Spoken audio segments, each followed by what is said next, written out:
Hello प्यारे students, आप लोगों का स्वागत है मैथ की पाठशाला में विद जेडी सर के साथ।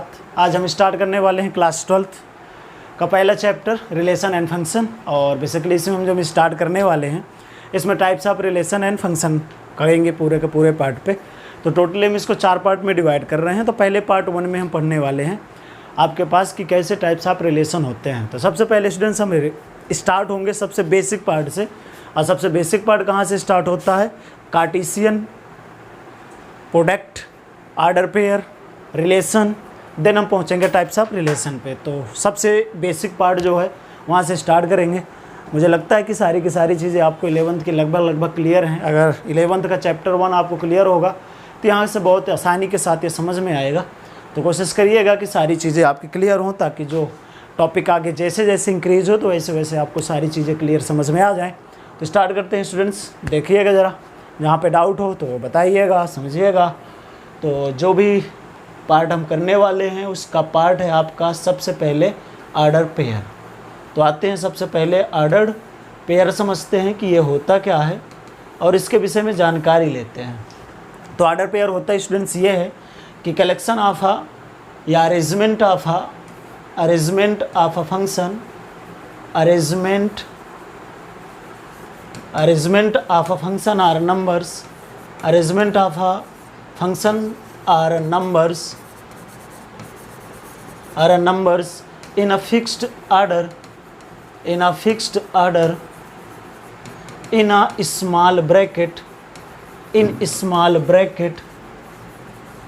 is called order pair. आसान है स्टूडेंट्स, ज़्यादा डिफ़िकल्ट है नहीं, ठीक है ना। तो समझिएगा, देखिएगा, जहाँ डाउट हो तो बताइएगा कि जो ऑर्डर पेयर है स्टूडेंट्स वो बहुत आसान है। इसमें ये बोलता है कि जितने भी फंक्शन होंगे या नंबर्स होंगे उनको हम एक स्मॉल ब्रैकेट में लिख देंगे। एग्जांपल के तौर पे अगर मैं आपको समझाऊं 1, 2, चेक करिए, नंबर्स हैं, इन नंबर्स को किस में रख दिया गया? एक स्मॉल ब्रैकेट पे रख दिया गया और विद कॉमा के साथ। तो ये आपका क्या कहलाएगा? ऑर्डर पेयर है।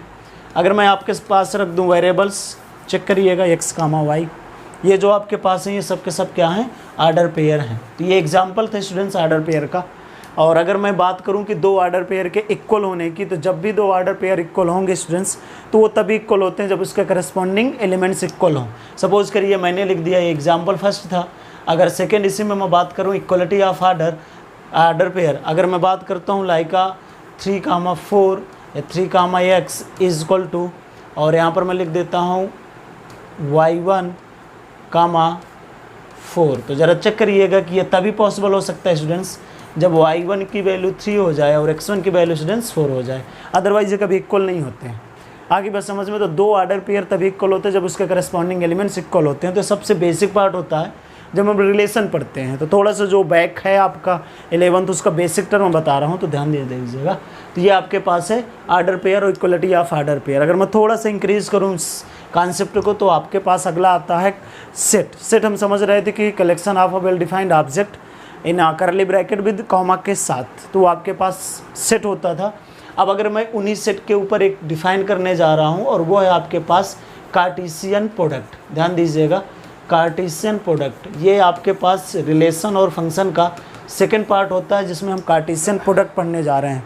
ध्यान दे दीजिएगा कि जब हम कार्टेशियन प्रोडक्ट की बात करेंगे तो सबसे पहले हमारे पास एटलीस्ट 2 सेट्स तो होने चाहिए। तो let A and B are 2 sets, let A and B are 2 sets. अगर स्टूडेंट्स ये हमारे पास 2 सेट्स हैं, then Cartesian product can be defined as a Cartesian product from A to B is defined as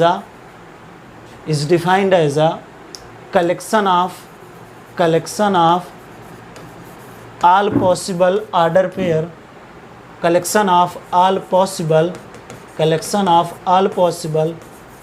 ordered pair in form of a set, students आसान है ये, ज़्यादा difficult इसलिए नहीं है क्योंकि हम ये समझाने की कोशिश कर रहे हैं कि जब कभी भी आप क्या बताने जाओगे कार्टेशियन प्रोडक्ट को, तो आप सबसे पहले जितने भी पॉसिबल ऑर्डर पेयर हो सके उन पॉसिबल ऑर्डर पेयर को अगर एक सेट फॉर्म में लिख लो आप, किस फॉर्म में? सेट फॉर्म में। तो that is called a Cartesian product. कुछ एग्जांपल देते हैं, आपको समझ में आ जाएगा। अगर मैं आपसे बोलूँ कि a इज इक्वल टू आपके पास है 1 2 और b है आपके पास 3 4, अब ये जो स्टूडेंट्स आप लिख रहे हो 1 2 और b है 3 4, तो जब कभी भी आप a क्रॉस b करोगे तो आप हमेशा एक बात ध्यान रखोगे कि a से b में जितने पॉसिबल आर्डर पेयर हो सकते हो।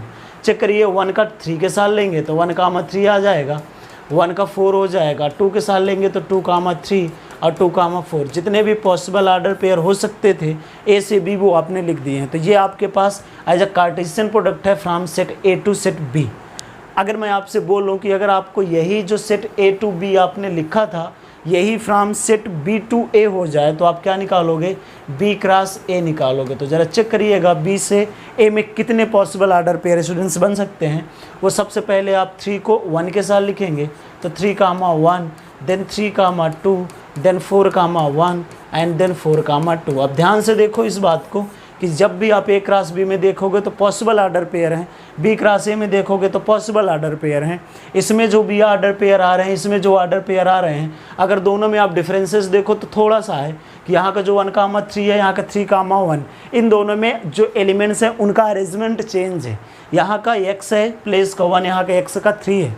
अगर चेक करो तो 1 और 3 इक्वल नहीं है, 3 और 1 इक्वल नहीं है। इस वजह से ये जो आर्डर पेयर आपने लिखा हुआ है ये आर्डर पेयर और ये जो आपने सेकेंड वाला नंबर लिखा है सेकेंड पे येलो कलर से सर्किल, ये आर्डर पेयर, ये दोनों इक्वल नहीं है। सेम तरीका आप ज़रा चेक करो कि 1 कामा 4 जिसको आप ये लिख रहे हो ये नंबर, और ये जो 4 कामा 1 सेकेंड में 3 कामा या 4 कामा 1 है, ये इन दोनों में चेक कर लीजिए कि ये दोनों के दोनों इक्वल नहीं है क्योंकि इनके जो नंबर्स हैं वो चेंज है। और जब भी दो सेट्स आप इक्वल करते हो स्टूडेंट्स तो आप हमेशा क्या ध्यान रखते हो कि उसके ऑल एलिमेंट्स इक्वल हो। यहाँ चेक करो कि दो एलिमेंट्स इक्वल नहीं है। इसी तरीके से चेक करोगे कि 2 कामा 3 3 कामा 2 के इक्वल नहीं, 2 कामा 4 4 कामा 2 के इक्वल नहीं। दो सेट तब भी इक्वल होते थे स्टूडेंट्स जब दोनों सेट के सभी एलिमेंट्स इक्वल हो। यहाँ तो कितने एलिमेंट्स हो रहे हैं, चारों के चारों। 4 elements are not equal to 4 elements of B cross A. अब जब कभी भी किसी भी एक सेट, बिकॉज आप इस सेट फॉर्म में है, सेट फॉर्म में ये है, तो मेरे कहने का मतलब सिर्फ ये है कि जब आप सेट ए से सेट बी में कार्टेशियन प्रोडक्ट निकालना चाह रहे हो और वो सेट दोनों अलग अलग हों तो कभी भी उनका कार्टेशियन प्रोडक्ट इक्वल नहीं आता है। तो इस बात को ज़रूर ध्यान रखिएगा कि जब भी रिलेशन पढ़ोगे तो वो बताएगा कि किस सेट से किस सेट में आप निकाल रहे हैं आर्डर पेयर कार्टेशियन प्रोडक्ट, इतना ज़रूर ध्यान रखिएगा तो दिक्कत नहीं होगी और कैलकुलेशन में या उसके कॉन्सेप्ट समझने में प्रॉब्लम नहीं होगी। तो इस तरीके से आप कार्टेशियन प्रोडक्ट समझ लेते हो। अब इसके बाद जो टॉपिक स्टार्ट होता है वो होता है रिलेशन। तो अगर मैं आपको रिलेशन समझाने जाऊं तो रिलेशन को ज़रा ध्यान दीजिएगा कि रिलेशन जो भी होता है डिफाइंड वो एक सेट के ऊपर होता है। अगर मेरे पास में बोल दूं let we have a set A, let we have set A, let we have set A, then relation are defined as a relation are defined capital में होता है बोल्ड लेटर पे, relation are defined as a subset of Cartesian product from A to A. अगर set हमारे पास केवल एक है तो हमको कार्टेशियन प्रोडक्ट निकालना पड़ेगा, अगर दो सेट हैं हमारे पास तो ए क्रॉस बी निकालना पड़ेगा। इतना ध्यान रखिएगा। तो मेरे पास सेट सिर्फ एक था स्टूडेंट्स, इसलिए मैंने एक का खुद के साथ आर्डर पेयर निकाल करके उसका कार्टेशियन प्रोडक्ट निकाला।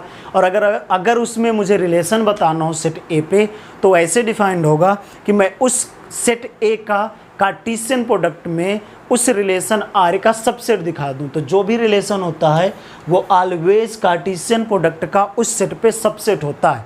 कभी भी रिलेशन जो होगा वो कार्टेशियन प्रोडक्ट से ज़्यादा एलिमेंट नहीं रखेगा। अब आप ज़रा चेक करो कि जो भी कार्टेशियन प्रोडक्ट में होते हैं उसमें आर्डर पेयर, तो जो रिलेशन होगा उसमें भी होंगे आर्डर पेयर। तो जो रिलेशन आर पे आर्डर पेयर होंगे वो कभी भी कार्टेशियन प्रोडक्ट के आर्डर पेयर से ज़्यादा नहीं होंगे। फैक्ट यहाँ पर ये आया, maximum order pair relation R पे कार्टेशियन प्रोडक्ट के इक्वल आ जाएंगे या तो उससे हमेशा कम रहेंगे। कभी भी रिलेशन आर पे ए क्रॉस ए से ज़्यादा आर्डर पेयर नहीं आएंगे स्टूडेंट्स, इतना ज़रूर ध्यान रखिएगा। एक एग्जांपल करते हैं तो वो समझ में आपके आ जाएगा। सपोज करिए मैंने a इज इक्वल टू 1 और 2 लिख दिया और मैंने आपको r डिफाइन करके दे दिया कि x comma y such that x is greater than y, where x and y both belongs to set a। हमको पता है रिलेशन आर पे क्या आने हैं, आर्डर पेयर। अब वो आर्डर पेयर कहाँ से आने हैं, ए क्रॉस ए से। तो ज़रूरी नहीं होता कि सभी का ए क्रॉस ए निकालो, एनालिसिस होता है। बट फर्स्ट क्वेश्चन यहाँ पर है, अटेम्प्ट कर रहे हो तो ए क्रॉस ए ज़रूर निकाल लो। ए क्रॉस ए का निकालोगे तो 1,1 एंड 1,2 एंड 2,1 एंड 2,2। आप ज़रा चेक करिएगा ध्यान से कि इस पूरे एक कार्टेशियन प्रोडक्ट ए क्रॉस ए पे जो मेरे पास रिलेशन आर होगा वो इनमें से उन्हीं आर्डर पेयर को कंटेन करेगा जो इस प्रॉपर्टी को होल्ड करेगा। मतलब सर कि रिलेशन जब भी पूछेगा कंडीशन देगा, बिल्कुल देगा स्टूडेंट्स। वो आपको कंडीशन दे करके ही पूछेगा कि उसमें कौन कौन से आर्डर पेयर हैं। अब आपको चेक किस में करना होगा, उसके कार्टेशियन प्रोडक्ट में। अब ज़रा मुझे बताना कि इस रिलेशन आर पे जो कंडीशन लिखी गई है स्टूडेंट्स वो क्या है। बोला गया है कि एक्स की वैल्यू वाई से ग्रेटर देन हो। अब इन दोनों में ज़रा चेक करिए कि जो पहला एलिमेंट है वो एक्स का है, 1 की वैल्यू 1 से कभी ग्रेटर देन नहीं होगी, इस वजह से उसको नहीं रखना। 1 की वैल्यू 2 से ग्रेटर देन नहीं होनी, इसीलिए उसको नहीं लिखना। ज़रा चेक करिएगा 2,1 में अगर आप दिमाग लगाओ तो 2 की वैल्यू 1 से ज़्यादा होनी है। इस वजह से इस रिलेशन की कंडीशन के अकॉर्डिंग से सिर्फ एक ही आर्डर पेयर आएगा और वो आएगा स्टूडेंट्स 2,1।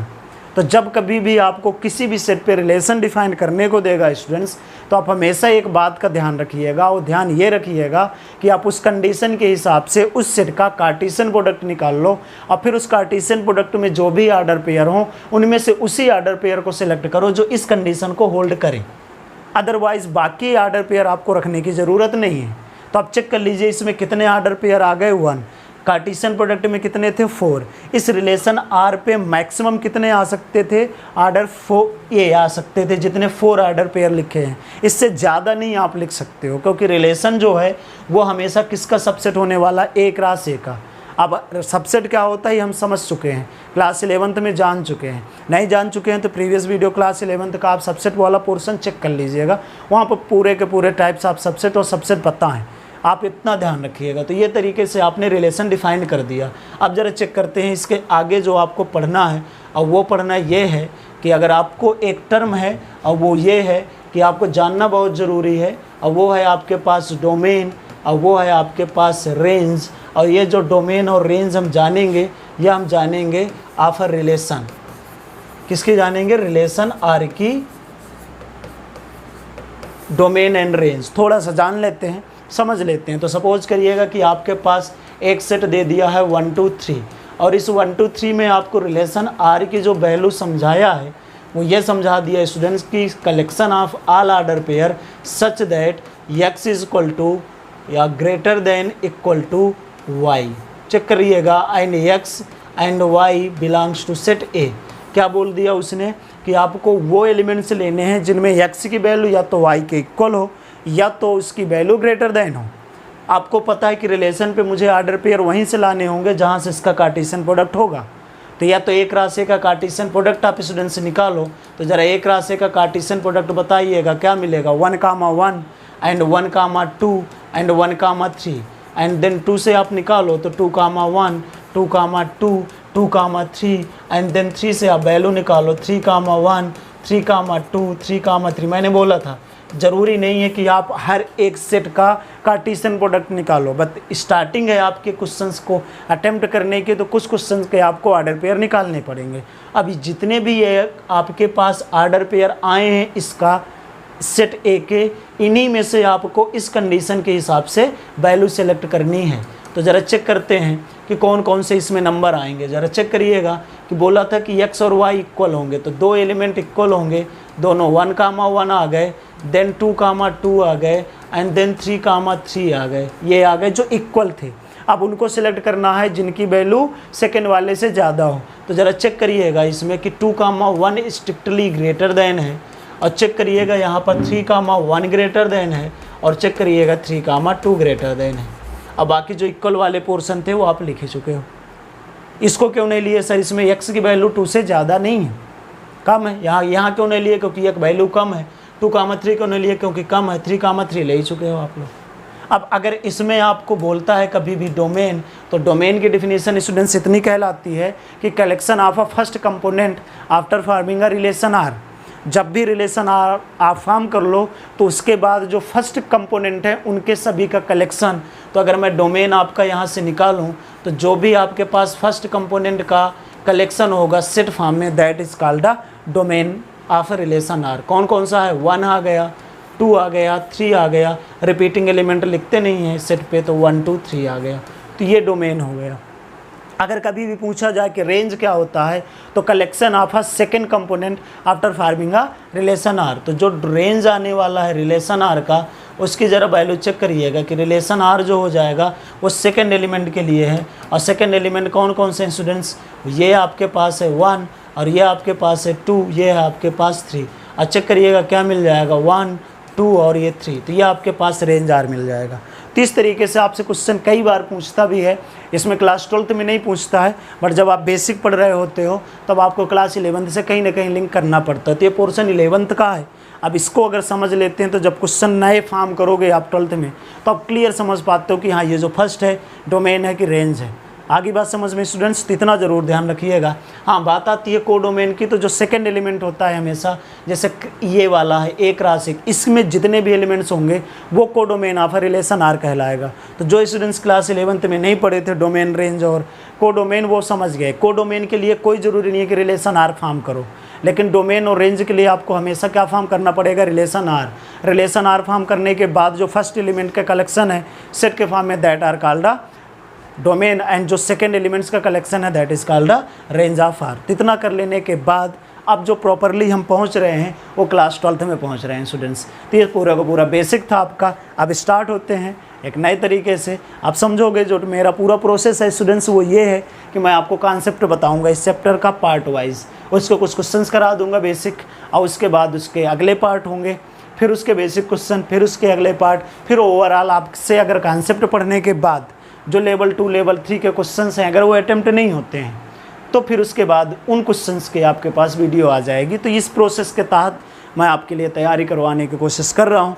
तो इनको देखिएगा, समझिएगा, और जो भी लगे जैसा भी लेवल वैसे बताइएगा। हाँ, बात ये ज़रूर हो सकती है कितने दिनों के बाद, क्योंकि 9th 10th 11th बनाने के बाद 12th बनाएं तो उसके पीछे रीज़न है स्टूडेंट्स। रीज़न ये होता है कि जब आप कोई एक ऐसे स्टूडेंट्स के पास जा रहे होते हो ना जो बहुत कॉन्फिडेंट होते हैं, और तो उनके सामने एक कॉन्फिडेंस लेके जाना होता है। तो मुझे ये था कि जब मैं आपके पास आऊँ तो विद कॉन्फिडेंस के साथ आऊँ। तो वीडियो को देखिएगा, समझिएगा, और जहाँ पर डाउट्स हो वहाँ बताइएगा कि कॉन्फिडेंस कैसा था, पढ़ाने का तरीका और जो सारे प्रोसेस थे वो।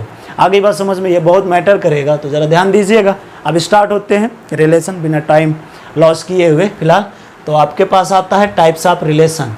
तो ध्यान रखिएगा, सारी की सारी बेसिक चीज़ें हमने क्लियर कर रखी हैं। अब जो आपके पास टॉपिक आने वाला है वो आने वाला है टाइप्स ऑफ रिलेशन। बड़े ध्यान से समझिएगा क्योंकि बहुत ज़्यादा रिलेशन है नहीं है, और जितने भी इसमें क्वेश्चंस आएंगे उनको समझते चले जाएंगे। अब रिलेशन आर है, अगर मैं इस टाइप्स ऑफ रिलेशन में बताने चला जाऊँ एक टॉपिक और आ जाता है कभी कभी। सपोज करिए कि मैंने आर आपको लिख दिया 1, 2 एंड 3, 4। अब इस रिलेशन का अगर आप आर इनवर्स निकालो, कुछ 1-2 सेकंड 2 मिनट के लिए है, तो इसका जब भी एलिमेंट्स होंगे तो रिवर्स हो जाते हैं। तो इस तरीके से आप क्या बात बता देते हो कि ये इनवर्स ऑफ रिलेशन कैसे होता है। तो अगर आपको कभी भी डिफाइन करना हो कि इनवर्स ऑफ आर क्या होता है, तो इनवर्स ऑफ आर के लिए सिंपल है कि जब कभी भी इनवर्स ऑफ आर डिफाइन करने जाओगे तो हमेशा उसका नोटेशन आर इनवर्स करते हो, और कलेक्शन ऑफ बी कामा ए ऐसे कर देते हो जो ए कामा बी कहाँ पर बिलोंग कर रहे होते हैं, आर पे। तो जो एलिमेंट जो ऑर्डर पेयर आर पे हों उनका रिवर्स कर दो, और उनका रिवर्स करने के बाद अगर वो कहाँ पर बिलोंग कर रहे हों तो वो जो कलेक्शन होंगे वो सारे के सारे कलेक्शन क्या कहलाएंगे आपके पास, आर इनवर्स। चेक कर लो कि ये 1, 2 आर पे है, तो इसका जो रेसिप्रोकल हो जाएगा 2, 1। तो जब भी आपके पास डोमेन ऑफ आर निकालते हो तो जब इन्वर्स करोगे तो वही रेंज ऑफ आर इन्वर्स बन जाएगा। एक छोटा सा पार्ट था वो मुझे समझाना था, तो ध्यान रखिएगा जब भी इस तरह से क्वेश्चंस आए तो, ठीक है ना। तो अब आगे आता हूँ मैं और आपको समझाने की कोशिश करता हूँ कि टाइप्स ऑफ रिलेशन कैसे हम जानने वाले हैं। तो ध्यान दीजिएगा। अब आप आते हैं टाइप्स ऑफ रिलेशन पे, तो फोकस होइएगा। ये है आपके पास क्लास 12, यहाँ से हमेशा बोर्ड से कोई ना कोई एक क्वेश्चन लॉन्ग में पूछा ही जाता है, तो बड़े ध्यान से समझिएगा, ठीक है। तो सबसे पहला आपको टाइप पढ़ना है नल रिलेशन। क्या पढ़ना है आपको? नल रिलेशन पढ़ना है। इसी को हम बोल देते हैं एम्प्टी रिलेशन। क्या बोल देते हैं? Empty relation. और इसी को हम बोल देते हैं wide relation.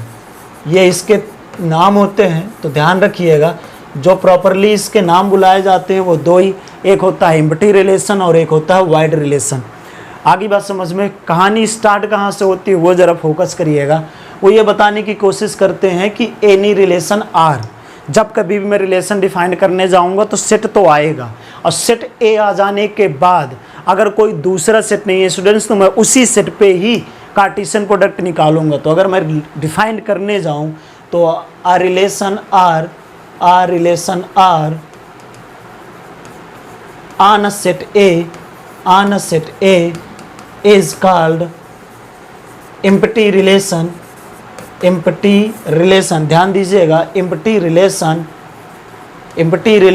If no elements of a set A belongs to set A, क्योंकि एक ही सेट है। अगर उस सेट का कोई भी एलिमेंट्स उसी सेट से बिलोंग ना करे, ऐसा तब जब कार्टेशियन प्रोडक्ट निकालें हम, और वो कार्टेशियन प्रोडक्ट जब निकाल लें और उस कार्टेशियन प्रोडक्ट के सभी आर्डर पेयर को कलेक्ट कर लें, और जब रिलेशन आर उनमें दिखाने जाएं तो ऐसी कोई सी प्रॉपर्टी ना कंटेन करे, तब हम उस रिलेशन को क्या बोल देंगे कि वो एम्प्टी रिलेशन है। अब अगर एग्जाम्पल मैं आपको बताऊं तो ज़रा ध्यान दीजिएगा। जैसे मैं आपसे बोलूं कि आपके पास सेट ए है और उस सेट में मैं लिख देता हूं कि 3,4 है, दिक्कत नहीं लेना। अब ज़रा इसको मैं अगर एक राशि निकाल लूँ तो मेरे पास कौन कौन से एलिमेंट आएंगे? 3,3 और क्या आ जाएंगे? 3,4 और स्टूडेंट्स क्या आ जाएंगे? 4,3 और 4,4। अब एक मैं ऐसा रिलेशन आर डिफाइंड कर दूं इस सेट ए पे, जिससे उस रिलेशन आर पे कोई भी एलिमेंट ऐसा ना हो सेट ए का जो उसी सेट ए से बिलोंग करे। किस में चेक करेंगे? रिलेशन आर पे, इसमें नहीं चेक करने जाना। वो देखो मैंने लिख दिया कि x, y सच दैट, क्या लिख रहा हूँ ज़रा ध्यान रखिएगा, कि modulus of x, y is always less than equal to 0। अगर इसको मैं चेंज कर दूं, माइनस का 8 लिख दूं, अब जरा चेक करते हैं। अब रख करके देखिएगा, जैसे मैं इसमें बोल दूं कि 3,3 रख करके देखो तो 3,3 लेस देन इक्वल टू 8 कभी पॉसिबल है? कभी नहीं, क्योंकि 0 की वैल्यू कभी भी निगेटिव की वैल्यू से कम नहीं होती। और अगर 3,4 की बात करें तो माइनस का 1 आएगा। अब मॉड के अंदर है तो वैल्यू पॉजिटिव आ जाएगी, पॉजिटिव की वैल्यू कभी भी कम नहीं होती। तो अगर मैं इसको लिखता हूँ तो मुझे क्या मिलेगा ज़रा बताइएगा? बिना आर्डर पेयर के आ जाएंगे, कोई भी एलिमेंट्स आर्डर पेयर के इसमें नहीं होने वाले। और जब कभी भी किसी भी रिलेशन आर पे कोई भी आर्डर पेयर नहीं आते स्टूडेंट्स, वो रिलेशन क्या कहलाता है? आपका एम्प्टी रिलेशन, नल रिलेशन या वाइड रिलेशन कहलाता है। अगर मैं आपके पास सेकंड बोल दूं, उनको लिखाने जा रहा हूं, ज़रा देखिएगा। सेकंड की अगर मैं बात कर दूं कि जो सेकंड एग्जांपल होगा आपके पास, वो सेट ए पे मैं ऐसा लिख रहा हूं जो कि इंटीजर हो, और इस सेट ए पे अगर मैं रिलेशन कुछ ऐसा बना लूँ, ज़रा ध्यान दीजिएगा। बहुत सारे इंटीजर्स हैं, इन इंटीजर्स पे अगर मैं कुछ ऐसा वो बनाऊँ आपके पास कि x, y सच दैट, ध्यान दीजिएगा, कि modulus of x, y is less than -3। Check करिएगा कि जितने भी आप इंटीजर्स लो उनको अगर इसमें रख करके चेक करोगे तो वैल्यू जब मॉडुलस से निकलेगी तो पॉजिटिव निकलेगी। पॉजिटिव की वैल्यू कभी भी नेगेटिव से कम नहीं होती। इस वजह से ये भी जो रिलेशन होगा कोई भी आर्डर पेयर नहीं होगा। इस वजह से ये जितने भी इस तरीके से रिलेशन आप लिखो जिसमें कोई भी आर्डर पेयर ना हो, that are called a empty relation. जो भी एम्प्टी रिलेशन का नोटेशन होता है उसको आप ऐसे लिखते हो, and this is the subset of A cross ए। इनमें कोई भी वैल्यू जो है वो आर्डर पेयर पे नहीं होती, तो ये नोटेशन होता है आपके पास एम्प्टी रिलेशन का। तो ध्यान रखिएगा स्टूडेंट्स, एग्जाम्पल आपने कर लिए हैं। अब अगला जो आपके पास होता है स्टूडेंट्स वो होता है यूनिवर्सल रिलेशन। ये वो रिलेशन है जो बहुत कम क्वेश्चंस में पूछे गए हैं, बट आपको आना चाहिए। तो जो सेकंड आप पढ़ने जाते हो वो होता है यूनिवर्सल रिलेशन। तो ज़रा ध्यान दीजिएगा कि यूनिवर्सल रिलेशन किसे कहते हैं। अगर मैं यूनिवर्सल रिलेशन बताने जाऊं तो सिर्फ एक सिंपल सा बात बोलते हैं कि यार relation R is called a universal relation. R relation R on a set A, set जरूर होना चाहिए student, on a set A is called universal relation, is called universal relation, is called universal relation. अगर ये universal relation हुआ if, ज़रा ध्यान दीजिएगा, if all elements of set A relate with set A. ये किस में चेक करेंगे? ऑन आर पे चेक करने वाले हैं हम, रिलेशन में चेक करेंगे, उसके कार्टेशियन प्रोडक्ट से लेना देना हमको नहीं। अगर मैं एग्जांपल आपको बताऊं कि एग्जांपल आपके पास है 1 3 और यहाँ से अगर कार्टेशियन प्रोडक्ट आपको निकालना पड़े, क्योंकि रिलेशन जो डिफाइंड है वो कार्टेशियन प्रोडक्ट का सबसेट है, तो क्या क्या आ जाएंगे? 1, 1, 3, 3, 1 एंड 3, 3। अब इसके ऊपर ज़रा ध्यान दीजिएगा कि जो रिलेशन डिफाइंड है वो कुछ ऐसा डिफाइंड है, x, y such that modulus of x, y greater than equal to 0। Check करिएगा इसमें कौन कौन सा ऑर्डर पेयर, सबसे पहला वाला रखिएगा। तो जैसे रखेंगे स्टूडेंट्स तो 1, 1, 1 - 1 0, तो ये वैल्यू देखो बिलोंग कर गई, तो 1, 1। अब क्या रखो 1, 3, 1 - 3 कर लो, तो -2 की वैल्यू ग्रेटर देन 0 है, तो ये 1, 3 भी आ गया। अब 3, 1 कर लो, ये भी है, और 3, 3 भी है। आप चेक करिएगा कि जितने भी ऑर्डर पेयर आप लिख रहे हो किस में, कार्टेशियन प्रोडक्ट में, वो सब के सब किधर हैं स्टूडेंट्स? कार्टेशियन प्रोडक्ट वाले सब के सब रिलेशन पे हैं। और जितने भी रिलेशन पे ऑर्डर पेयर हैं चेक करिएगा वो सब के सब किस में हैं? कार्टेशियन प्रोडक्ट में। तो इन दोनों से आपको क्या मिल गया कि जो रिलेशन आर है that is the equal to A cross A. और जब तक रिलेशन आर पे जो ऑर्डर पेयर हैं वो सभी के सभी कार्टेशियन प्रोडक्ट के इक्वल आते हैं, तब तक वो रिलेशन क्या कहलाता है? यूनिवर्सल रिलेशन कहलाता है। तो इस तरीके से जितने भी ये आपके पास बनाओगे इस तरह के क्वेश्चंस, वो सभी के सभी क्वेश्चंस क्या हो पाएंगे? यूनिवर्सल रिलेशन हो जाएंगे। आगे बात समझ में स्टूडेंट्स? तो ये सेकेंड टाइप का था, यूनिवर्सल रिलेशन। जैसा डिफाइन किया गया है वैसे लिख दिया गया। अब आपको इसके आगे जो रिलेशन पढ़ने हैं वो रिलेशन ऐसे हैं जिनसे अक्सर या हमेशा क्वेश्चंस पूछे ही गए हैं, कहाँ पर? बोर्ड एग्ज़ाम में। तो अब उनमें फोकस करते हैं, ये चीज़ें आपको समझ में आ जाएंगी या आ चुकी होंगी। कोई डाउट हो तो बताइएगा। तो अब जो आप पढ़ने जा रहे हो वो हैं आपके पास 3, और वो हैं आपके पास mainly reflexive relation, symmetric relation and transitive relation. और इन सभी के हो जाने के बाद स्टूडेंट्स इक्विवेलेंस रिलेशन आता है। तो सबसे पहले हम समझते हैं रिफ्लेक्सिव रिलेशन। ज़रा ध्यान दीजिएगा कि रिफ्लेक्सिव रिलेशन क्या समझाने की कोशिश करेगा। तो रिफ्लेक्सिव रिलेशन एक सिंपल सा बात बोलता है, और वो ये बोलता है स्टूडेंट्स कि जब कभी भी मैं कोई भी रिलेशन आर डिफाइंड करूँगा ऑन अ सेट ए पे, ध्यान रखिएगा, तो क्या बोला जा रहा है कि a relation R on a set A, on a relation a relation R on a set A, on set A is called reflexive relation, is called reflexive relation if all elements of a set A, all elements of a set A relate with itself in are पे। वो are पे नज़र आने चाहिए कि जितने भी रखे गए हैं आपके एलिमेंट्स सेट ए के, वो खुद के साथ रिलेट हो रहे हैं। कहाँ पर? सेट कार्टेशियन प्रोडक्ट में नहीं, रिलेशन आर पे। इनडायरेक्टली वो ये कहना चाह रहा है कि a comma a for all of A belongs to set A. हो गया, बात ख़त्म। तो जब कभी भी इस तरह के रिलेशन आए कि सभी के सभी जो भी रिलेशन आप लेकर के चल रहे हो उनके अगर खुद के साथ एलिमेंट्स बिलोंग करके रिलेशन पे आ जाएं तो वो क्या कहलाएगा? Reflexive relation. एग्जाम्पल आपको बताएं तो ज़्यादा बेटर समझोगे। तो ज़रा देखिएगा, ए इक्वल टू हमने लिख दिया 1, 4, और यहाँ से अगर कार्टेशियन प्रोडक्ट आप निकालो तो क्या मिलेगा? 1, 1, 1, 4, 4, 1 एंड 4, 4। अब इतना कर लेने के बाद रिलेशन डिफाइंड होगा, और रिलेशन स्टूडेंट्स ऐसा डिफाइंड है कि x, y such that x equal to y। Check करिएगा।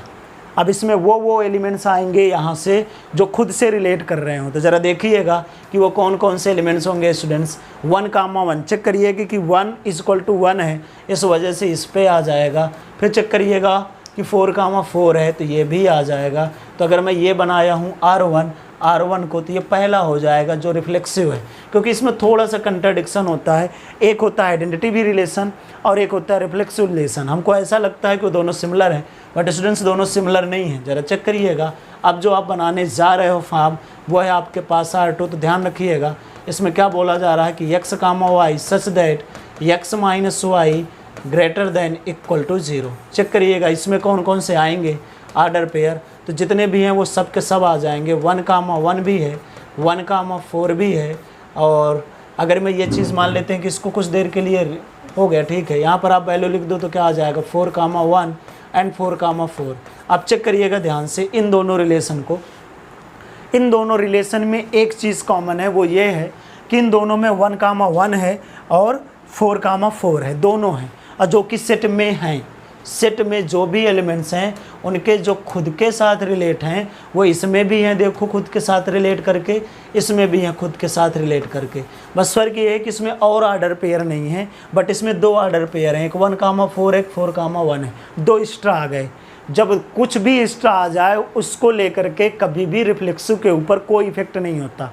रिफ्लेक्सिव ये भी है, रिफ्लेक्सिव ये भी है, बट एक आइडेंटिटी रिलेशन होता है जो ऐसे डिफाइंड होता है स्टूडेंट्स कि उसमें सिर्फ खुद के साथ रिलेट एलिमेंट होते हैं। जैसे 1, 4 है तो इसमें सिर्फ 1, 1 होगा, 4, 4 होगा। अगर इसके अलावा कोई भी आर्डर पेयर आया वो कभी भी आइडेंटिटी रिलेशन नहीं होगा। जैसे ये है, ये रिफ्लेक्सिव तो है लेकिन ये आइडेंटिटी रिलेशन नहीं है। क्यों नहीं है? क्योंकि इसमें 1, 4 है और 4, 1 है, इस वजह से ये क्या नहीं है, आइडेंटिटी रिलेशन नहीं है। ये रिफ्लेक्सिव रिलेशन है क्योंकि रिफ्लेक्सिव रिलेशन की कंडीशन सेटिस्फाइड कर रहा है, जितने भी सेट पे एलिमेंट्स हैं वो खुद के साथ रिलेट कर रहे हैं। बट आइडेंटिटी रिलेशन क्या कहता है कि खुद के साथ ही रिलेट करे, कोई और आर्डर पेयर ना हो। तो ये बता दिया, इसमें अलग से उसको जान लेंगे और भी आइडेंटिटी रिलेशन। तो इस तरीके से आप रिफ्लेक्सिव रिलेशन को समझते हो।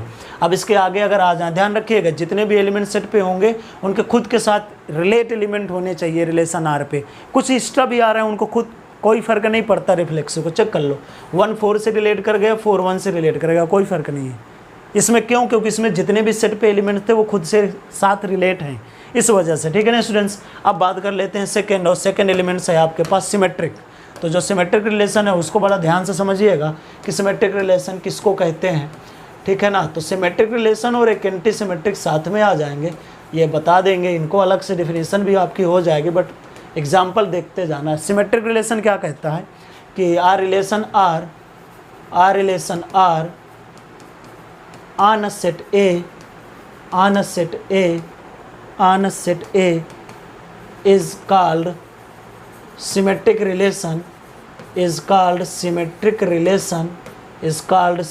relation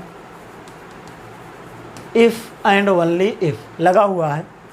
कैसे डिफाइंड होगा जरा देखिएगा।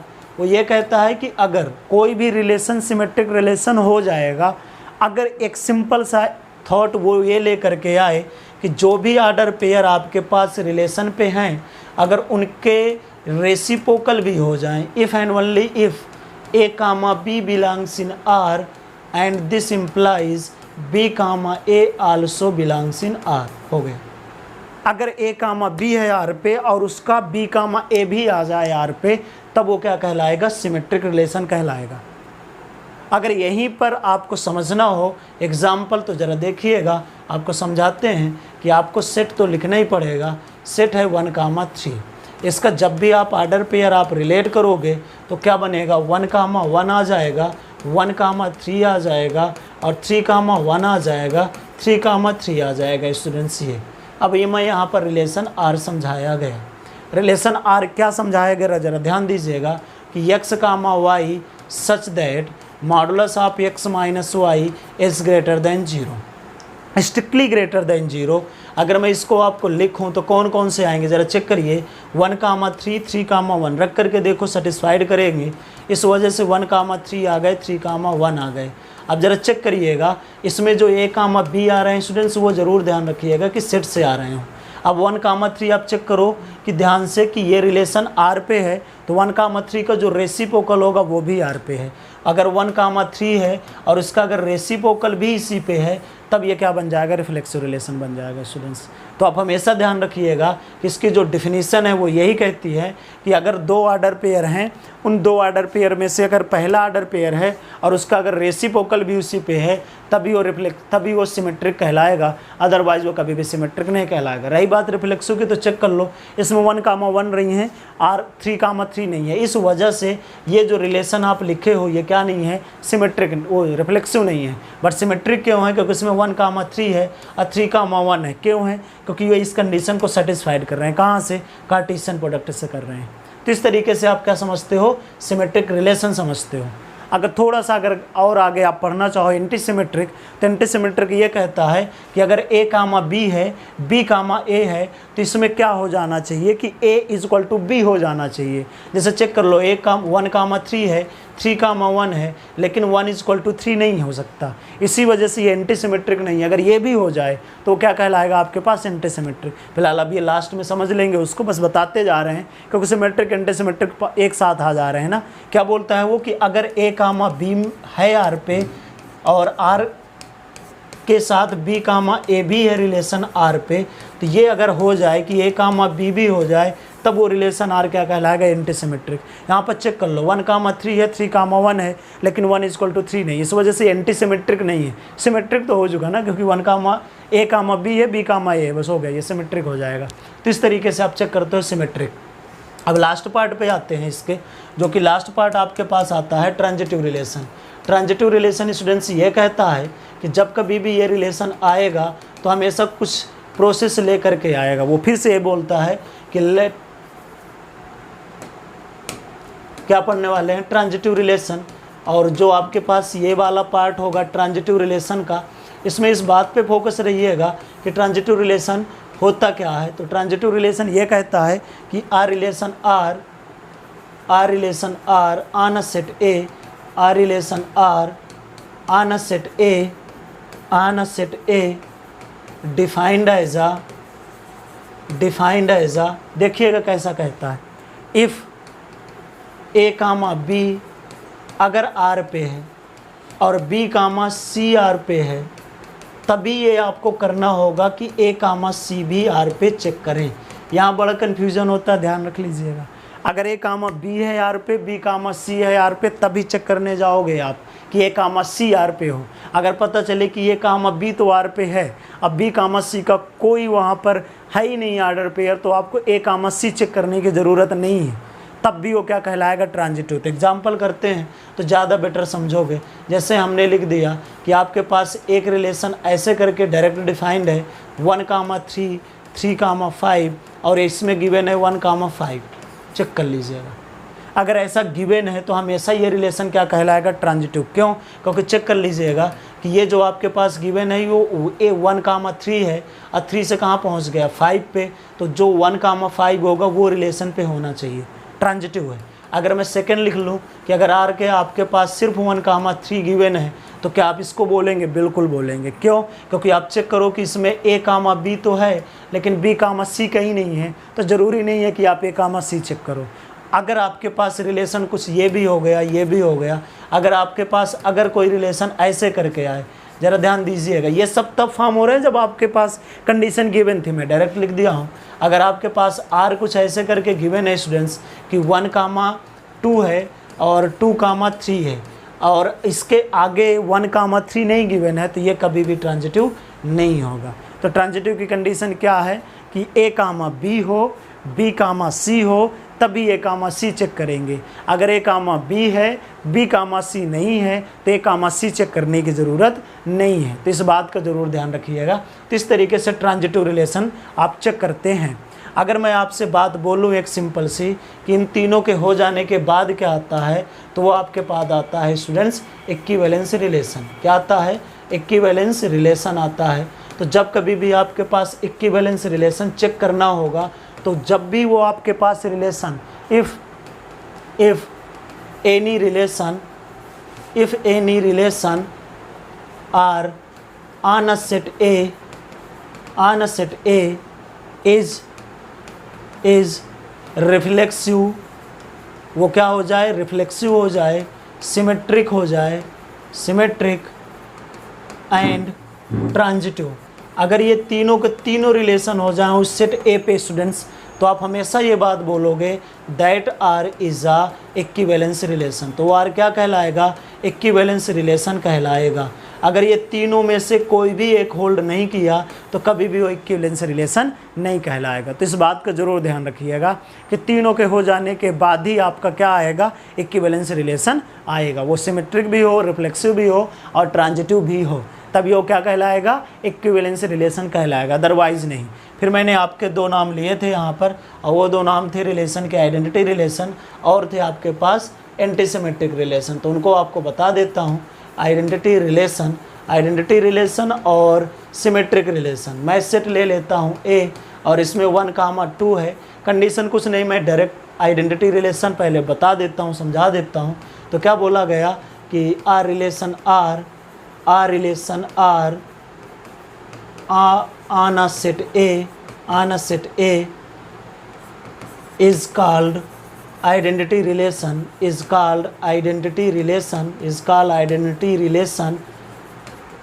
if, जो नोटेशन करते हैं वो I ऑफ A का, और इसमें ये करते हैं कि A कामा A हो such that A belongs to A हो।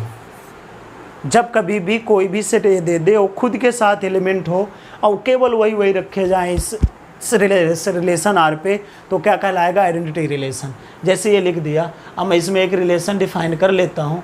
अब वो ये कर लेता हूँ कि x comma y such that x equal to y, हो गया, बात ख़त्म। तो जो रिलेशन आर पे एलिमेंट्स आएंगे वो 1, 1 आ जाएंगे और 2, 2 आ जाएंगे। तो इस तरीके से क्या कहलाता है, आइडेंटिटी रिलेशन कहलाता है। तो ध्यान रखिएगा स्टूडेंट्स कि जितने भी सेट हो जाएं, जैसे मैंने ये पहला एग्जांपल आपको बताया इस पे, अगर इसके मैं और आगे जाऊं और एक सेट आपको दे देता हूं कि सेट A इक्वल टू 1, 2, 3 है, और इस पर अगर मैं आर आइडेंटिटी की अगर मैं बात करता हूं कि आइडेंटिटी होना चाहिए, तो आइडेंटिटी होने के लिए क्या करना पड़ेगा कि सिर्फ 1, 1, 2, 2 एंड 3, 3 होना पड़ेगा इसमें, बस हो गया। अगर इसके अलावा कोई दूसरा रिलेशन आपने ऐसे डिफाइन कर लिया और उसमें ऐसा हुआ कि उस रिलेशन पे 1, 1, 2, 2, 3, 3 के अलावा कोनो और नंबर आ गए हो ना, तो वो कभी भी रिलेशन क्या नहीं होने वाला, आइडेंटिटी। ये सिमेट्रिक रिफ्लेक्सिव है ये, लेकिन कभी भी क्या नहीं हो सकता, आइडेंटिटी नहीं हो सकता। तो इसका मतलब ये हुआ कि जब भी आपके पास रिफ्लेक्सिव होना है तो वो may R may not be identity relation हो, but every identity relation is a reflexive relation, क्योंकि रिफ्लेक्सिव रिलेशन में कुछ एलिमेंट्स एक्स्ट्रा हो सकते हैं, आइडेंटिटी रिलेशन पे नहीं हो सकते। तो ध्यान रखिएगा। अब जो अगला पार्ट आप करते हो स्टूडेंट्स, वो जो अभी हमने नाम लिया था एंटीसिमेट्रिक। तो एंटीसिमेट्रिक क्या कहता है, ज़रा ध्यान दीजिएगा।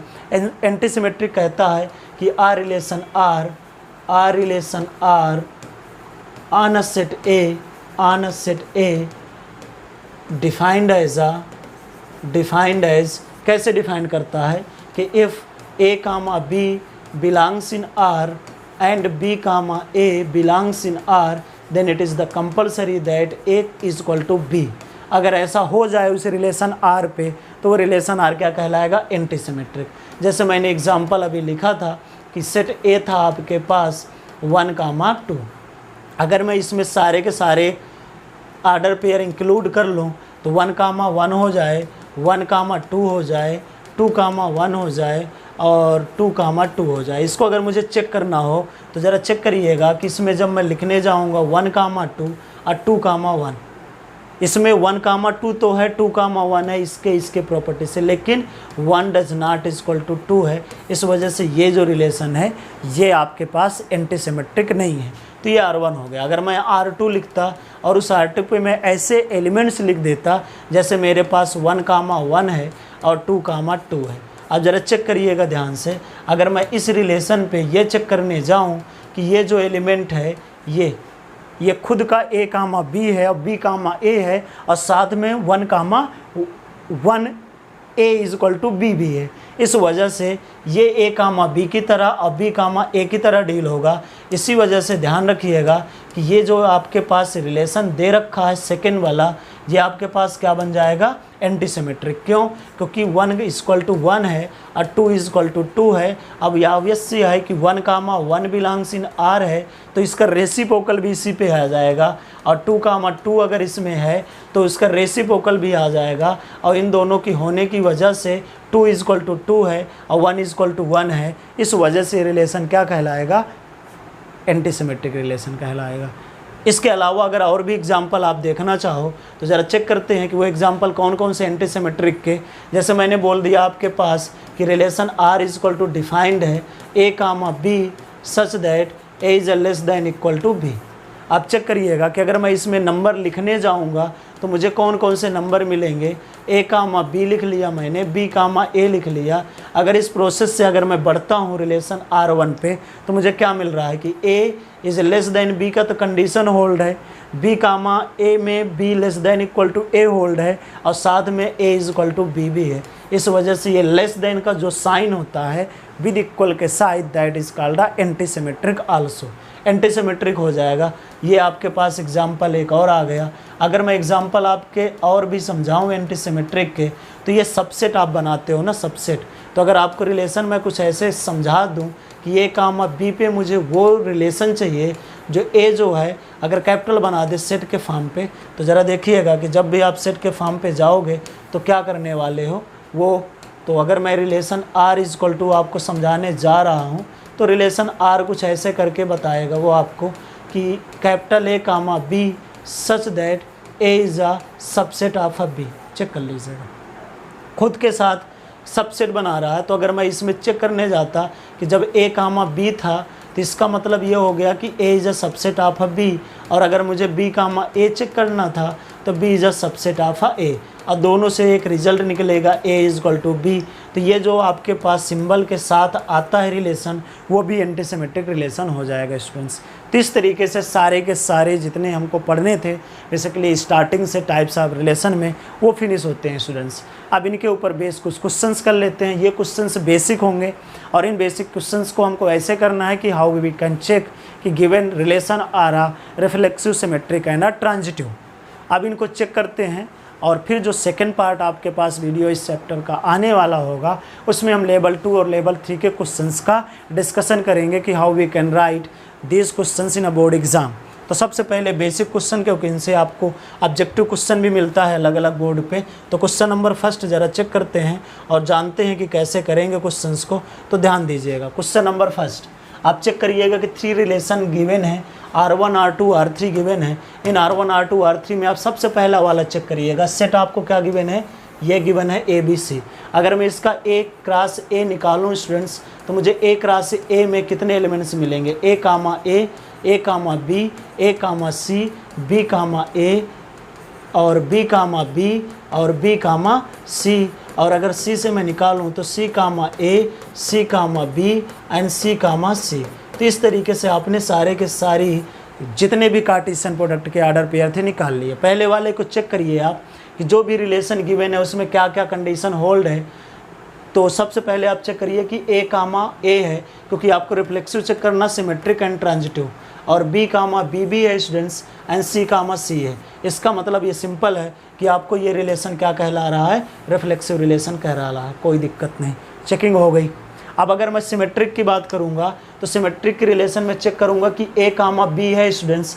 चेक करिएगा A कामा B है, अब इसी में B कामा A होना चाहिए। चेक कर लीजिएगा कि क्वेश्चन में A कामा B तो है रिलेशन R पे, but B comma A does not belongs in R। इसका मतलब ये सिमेट्रिक नहीं रहा फर्स्ट वाला। तो फर्स्ट वाला की अगर बात करें तो रिफ्लेक्सिव आपके पास शो करेगा, कोई दिक्कत नहीं। सिमेट्रिक की अगर बात करें तो नहीं होने वाला। अगर थर्ड की बात करें, थर्ड क्या कहलाता है, ट्रांजिटिव। ट्रांजिटिव क्या कहलाता है कि अगर क्वेश्चन में A कामा B दे दिया है, B कामा C दे दिया है तो A कामा C होना चाहिए। चेक करिए कि है। अगर मैं आपसे बोल दूं क्वेश्चन में कि B कामा C है, C कामा B है, तो B कामा B जितने भी पॉसिबल ऑर्डर पेयर है सब कंडीशन होल्ड करनी चाहिए। फिर ज़रा चेक करिएगा कि A कामा C है, C कामा C है तो A कामा C है, कोई दिक्कत नहीं। C कामा B है, अब B कामा C है तो C कामा C है। जितने भी ऑर्डर पेयर आपके पास हैं चेक कर लेना ताकि बाद में डाउट ना आए। A कामा A है, A कामा C है तो A कामा C है। ए कामा बी है और बी कामा सी है तो ए कामा सी गिवन है। इसका मतलब सारी जितने ऑर्डर पेयर हैं सब कंटेन हो रहे हैं, इस वजह से थर्ड वाले का ट्रांजिटिव आपका पॉसिबल है। तो पहला रिलेशन क्या है आप ज़रा चेक करिए, रिफ्लेक्सिव है, सिमेट्रिक है और ट्रांजिटिव है। तो जब कभी भी क्वेश्चंस आएंगे तो आपको इस तरीके से सॉल्व कर लेना है, चेक कर लेना है। अब अगर आगे बढ़ते हैं सेकंड वाले को चेक करें तो सेकंड वाले को भी आप पाओगे कि किस तरीके से वो चेक होता है। तो ध्यान दीजिएगा, सेकंड पे आते हैं और चेक करते हैं कि सेकंड वाले को कैसे चेक करेंगे। कोई भी अगर ऐसा आता है ऑर्डर रिलेशन जिनमें ये सारी प्रॉपर्टी कंटेन नहीं होते तो उनको कभी भी हम रिफ्लेक्सिव, सिमेट्रिक और ट्रांजिटिव नहीं बोलेंगे। तब आते हैं इसके सेकंड वाले पार्ट पे, और सेकंड वाले पार्ट पे ज़रा ध्यान दीजिएगा कि किस तरीके से उसको करने वाले हैं हम। ये आपके पास गिवन था कि किस तरीके से करना है, तो ज़रा ध्यान दीजिएगा सेकंड वाले पार्ट पे, इसको इरेज कर दें। अब देखिएगा सेकंड वाला पार्ट क्या है, ए कामा बी है, बी कामा ए है, ए कामा सी है, सी कामा ए है। क्वेश्चन के हिसाब से अगर आप चलो ना तो क्वेश्चन में क्या क्या था आपके पास, ए बी सी था, तो कंपलसरी है कि इसमें ए comma A, B comma B और सी कामा सी होना चाहिए। तो सेकंड में समझ में आ गया कि since A comma A, B comma B and C comma C students किस में नहीं है, रिलेशन पे नहीं है। अगर रिलेशन पे नहीं है तो कभी भी ये रिफ्लेक्सिव नहीं हो सकता, तो सेकंड वाला रिफ्लेक्सिव नहीं होगा। अब बात करते हैं इसका ट्रांजिटिव होने की। रिफ्लेक्सिव तो गोल हुआ नहीं, आगे बात समझ में। तो सेकंड जो पार्ट है आपके पास वो हम चेक करते हैं सिमेट्रिक। सिमेट्रिक क्या कहता है कि अगर ए कामा बी है तो बी कामा ए होना चाहिए, कामा सी है, होल्ड कर रहा है। इसका मतलब कि आपके पास ए कामा बी अगर है तो रिलेशन पे तो बी कामा ए होल्ड कर रहा है, और बी कामा ए है तो ए कामा बी भी है, और बी ए कामा सी था रिलेशन आर पे, तो यहाँ से आपको सी कामा ए भी मिल रहा। तो ये सिमेट्रिक रिलेशन सेकंड वाला एलिमेंट हो गया, कोई दिक्कत नहीं। अब बात किसकी कर लेते हैं, ट्रांजिटिव की। ज़रा चेक करिएगा कि ए कामा बी है, बी कामा ए है तो ए कामा ए है, सी कामा ए है क्वेश्चन में और ए कामा बी है, लेकिन चेक कर लो कि सी कामा बी नहीं है। तो जब आप ट्रांजिटिव लिखने जाओगे क्वेश्चन में तो क्या लिख देंगे कि since c comma A belongs in R और a comma b belongs in R but c comma b does not belongs in R. और अगर ऐसा हुआ तो वो कभी भी क्या नहीं कहलाएगा, ट्रांजिटिव नहीं कहलाएगा। तो जो सेकंड वाला पार्ट है वो ट्रांजिटिव नहीं होने वाला, सिर्फ एक ही रिलेशन हुआ, वो हुआ सिमेट्रिक रिलेशन। इसी तरीके से थर्ड वाले को आप चेक कर लीजिए। आगे बात समझ में स्टूडेंट्स, तो जब कभी भी ये आएंगे तो आपको इस तरीके से चेक करना होता है कि इस रिफ्लेक्सिव है, सिमेट्रिक है, ट्रांजिटिव है। थोड़ा सा और आगे चलते हैं और क्वेश्चन को चेक करते हैं, और भी क्वेश्चंस आपको मिलेंगे इसमें कि किस तरीके से चेक करेंगे। चेक करो क्या बोला है, so that the given relation on a set A 1,1, 2,2, 3,3, 1,2, 2,3 is a reflexive but neither symmetric not transitive. Show करना है, और शो करने का मतलब ये होता है कि अगर इसमें रिफ्लेक्सिव बोला है तो सेट को ज़रा चेक करो कि 1,2,3 है तो इसमें क्या क्या होना चाहिए, 1,1, 2,2, 3,3। तो सिंपल है, फर्स्ट वाले के लिए क्या लिख देंगे कि since A comma A belongs in R all of A belongs to set A, हो गया, बात खत्म।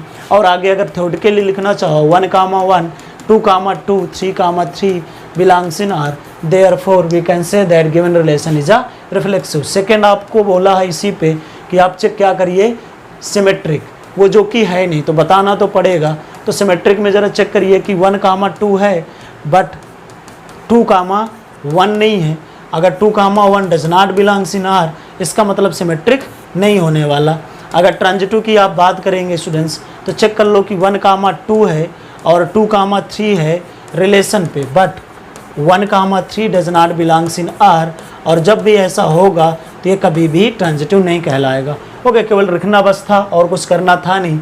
ठीक इसी तरीके से ये है, चेक कर लीजिए कि इसमें 1, 2, 3 है, और 1, 2, 3 होते हुए भी इसमें रिलेशन पे क्या क्या नहीं है, 1,1 नहीं, 2,2 नहीं, 3,3 नहीं। इस वजह से ये जो रिलेशन आपने बोला है सेकंड का, वो कभी भी क्या नहीं हो सकता है, वो कभी भी रिफ्लेक्सिव नहीं हो सकता। तो अगर क्वेश्चन को आपको लिखना था तो क्या लिख देंगे, since 1,1, 2,2 and 3,3 does not belongs in R, तो therefore given relation is not a reflexive. Reflexive नहीं हो सकता ये कभी भी।